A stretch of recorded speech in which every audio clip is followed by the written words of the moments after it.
Welcome to our SD classes Sri Rampur.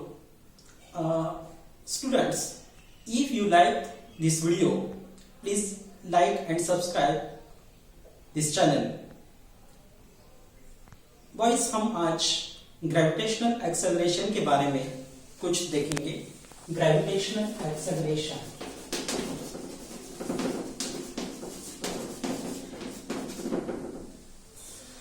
हमें सब ये मालूम है कि अर्थ जो है वो सभी ऑब्जेक्ट्स को उसकी तरफ अट्रैक्ट करती है.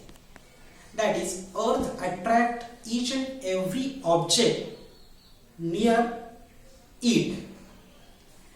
और न्यूटन का जो सेकेंड लॉ है वो कहता है कि अगर कोई ऑब्जेक्ट फोर्स एक्सपीरियंस करता हो तो वो एक्सेलरेशन दिखाता है.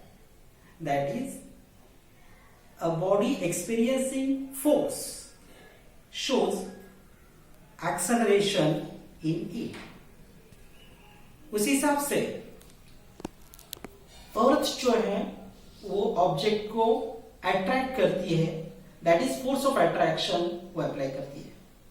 सो अर्थ exerts gravitational force on an object which results in the gravitational acceleration, or which results in the acceleration, and this acceleration is called gravitational acceleration. Acceleration due to the gravitational force is called gravitational acceleration. तो अभी gravitational acceleration जो है वो हम G symbol से denote करते हैं. Gravitational acceleration is denoted by G. हमें फॉर्मूला के तौर पर यानी गणितीय तौर पर G का मूल्य देखना है. तो हम इसके लिए एक ऑब्जेक्ट कंसीडर करते हैं. Let m mass of object capital M mass of earth R distance of object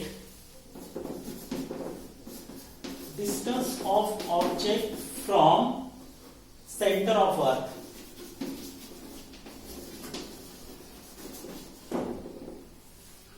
Distance of object from center of earth.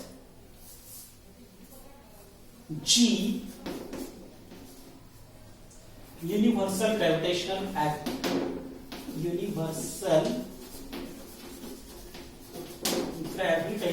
constant. तो according to Newton's law of gravitation, we know force F is equal to G m upon r square.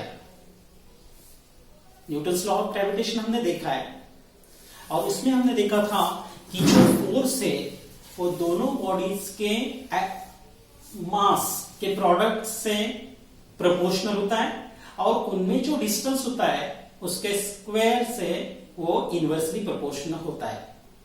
तो Newton के gravitational law के तौर पे हमें force मिला F equal to G m upon r square. और Newton के second law से हमें पता है कि force F is equal to m g mass of gravitational acceleration. अगर इन दोनों को इक्वेट करते हैं तो हमें मिलेगा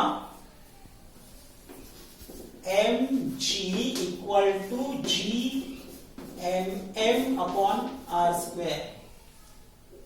Neglecting m, that is mass of object, we get g is equal to gm upon r square. यानी कि ग्रेविटेशनल एक्सेलरेशन जो है वो एक तो मास ऑफ अर्थ पे डिपेंड होता है m, और distance of the object R, इन दो चीजों पे ग्रेविटेशनल एक्सेलरेशन डिपेंड होता है। तो अभी मास ऑफ हमने देखा कि ग्रेविटेशनल एक्सेलरेशन जो है वो ऑब्जेक्ट के साइज, शेप या कौन सी भी प्रॉपर्टीज से बद्ध नहीं है। जी सिर्फ अर्थ का मास और distance of that object from the earth जो है, इन दो ही चीजों पर डिपेंड होता है। तो इस हिसाब से हम देखेंगे dependence of g on various condition और variation of g. Variation of gravitational acceleration.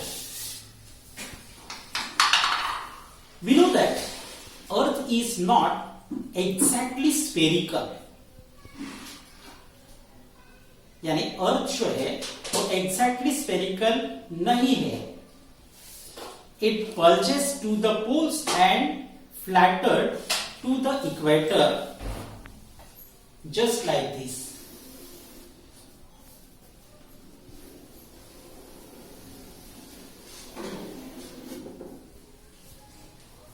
और ये सेंटर ऑफ द अर्थ।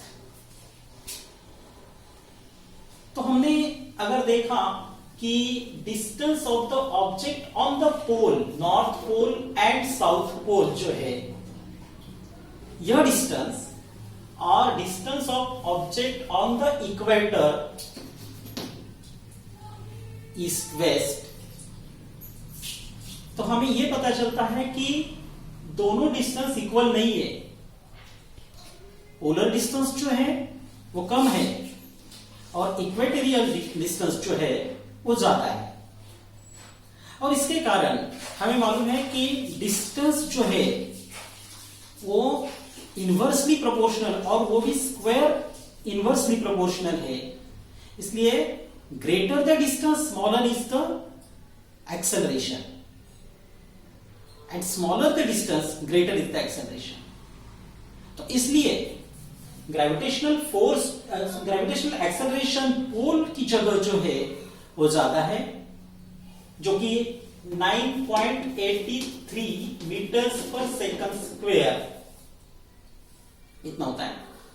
और इक्वेटोरियल जो एक्सेलरेशन है वो 9.78 या 77 मीटर्स पर सेकंड स्क्वायर होता है। तो अर्थ का सरफेस सभी तरफ समान नहीं होने की वजह से जी का मूल्य सभी तरफ सेम नहीं होता है। एक्सेलरेशन जी जो है वो पोल पे सबसे ज्यादा ग्रेटेस्ट वैल्यू दिखाता है और इक्वेटर पे वो कम यानी स्मॉलेस्ट वैल्यू दिखाता है। अभी हाइट के हिसाब से जी का मूल्य, जी ऑन हाइट, हमें मालूम है कि अर्थ की जो रेडियस है अप्रोक्सीमेटली 6400 किलोमीटर है। इस वजह से अगर 10, 15 या 20, 25 किलोमीटर दूरी पर एक आधा ऑब्जेक्ट हो तो उसका ग्रेविटेशनल एक्सेलरेशन पे कोई फर्क नहीं पड़ता है। लेकिन वही अगर ऑब्जेक्ट बहुत ज्यादा दूरी पे, for example satellite, artificial satellite हो या नेचुरल सैटेलाइट हो, वो अर्थ से बहुत दूर होते हैं, तो 35, 36 या 40, 45 किलोमीटर तक दूर होते हैं, उनका प्रभाव निश्चित तौर पे ग्रेविटेशनल एक्सेलरेशन पे होता है। जैसे जैसे ऊपर जाए हम एट द ग्रेटेस्ट हाइट, तो distance of object from the centre of earth जो है वो इंक्रीज होता है और इसका कारण उसका ग्रेविटेशनल एक्सेलरेशन जो है वो कम कम होता जाता है। और तीसरी बार वेरिएशन ऑफ जी में हम देखेंगे कि डिपेंडिंग ऑफ द डेप्थ, यानी खोली, नीचे। अगर हम अर्थ के नीचे जाए तो डिस्टेंस ऑफ ऑब्जेक्ट जो है वो कम होते जाता है, यानी कि अर्थ की जो रेडियस है वो कम होती जाती है। Experimentally g must be increased, नहीं क्या?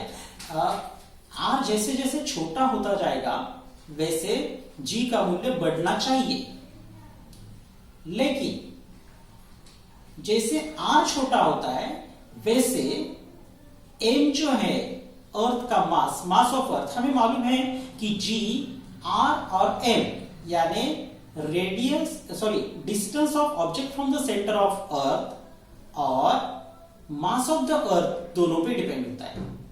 तो इस कारण जैसे कि r छोटा होता है, g की वैल्यू जो है वो बढ़ती नहीं है, m की भी वैल्यू कम होती है। मास ऑफ अर्थ जो है, फॉर एग्जांपल अभी इस पॉइंट को अगर हम देखें तो मास ऑफ अर्थ इतना ही होता है, इतना छोटा होता है, यानी मास भी कम होता है और डिस्टेंस ऑफ ऑब्जेक्ट भी कम होता है। इस वजह से जो g का वैल्यू है वो ज्यादा चेंज नहीं होता है।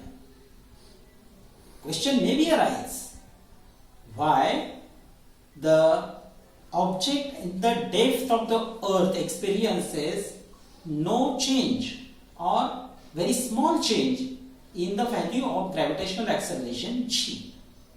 तो इसका कारण है जैसे डेप्थ पर ऑब्जेक्ट चला जाता है, r भले ही कम होता हो लेकिन m भी तो कम होता है, और इस वजह से देयर इज नो डिफरेंस, ज्यादा डिफरेंस नहीं होता है, और इसके कारण g का मूल्य इतना चेंज हुआ हमें नहीं दिखाई देता है। तो आज हमने ग्रेविटेशनल एक्सेलरेशन और वेरिएशन ऑफ ग्रेविटेशनल एक्सेलरेशन क्या होता है इसके बारे में देखा। आपको अगर हमारा वीडियो पसंद आया हो तो लाइक, सब्सक्राइब और कमेंट करें। धन्यवाद।